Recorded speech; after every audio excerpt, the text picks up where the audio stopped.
各位投資朋友大家好，歡迎收聽3分鐘美股財經大事，一個由 AI 自動生成嘅每日盤後分析。而家係2025年12月29號美東時間下晝5點。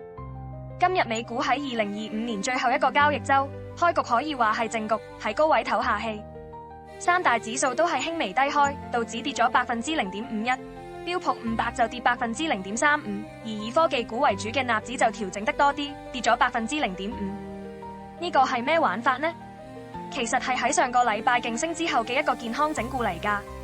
要知道，標普500指數上個禮拜累積升咗超過 2%， 禮拜五仲一度掂到歷史新高，所以今日喺高位腳仔軟一軟，都係好正常嘅事。咁點解會出現咁嘅情況呢？首先，個市而家正正就係所謂嘅聖誕老人升市時期，歷史上呢段時間個市通常都幾靚仔，所以大氣氛都仲係樂觀嘅。不過上個禮拜升得最癲嗰啲股份，特別係 AI 人工智能相關嘅股份，今日就普遍要回一回氣啦。好似龍頭股英偉達咁，上個禮拜升咗超過 5%， 但今日就跟隨成個板塊一齊調整，跌咗 1.21%。其他好似美光科技、甲骨文呢啲相關股份就各有走勢，明顯睇到有資金喺年尾進行獲利回吐，沽一啲賺咗錢嘅貨，玩下板塊輪動咁啦。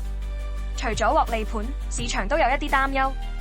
就係連就快卸任嘅聯儲局主席鮑威爾都開到聲，話美股而家個價好貴。大佬都咁講，難怪有部分投資者會打醒12分精神，睇實個估值係咪真係撐得住。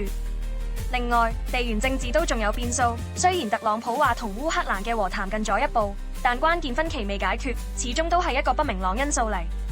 展望聽日，個市好大機會繼續喺高位呢個區間入面徘徊，等下消息。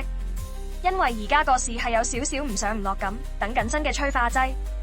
下個關鍵日子就係禮拜三啦，嗰日會出 ADP 私人機構職位數據，同埋聯儲局12月份嘅議息會議記錄。投資界個個都豎起耳仔，想從中揾到更多關於就業市場同埋明年利率路向嘅線索。喺有明確方向之前，估計個市都會繼續呢種靜局嘅整固格局㗎啦。本節目內容由人工智能技術全自動生成，只係提供資訊同教育用途，唔構成任何專業財務、投資或法律建議。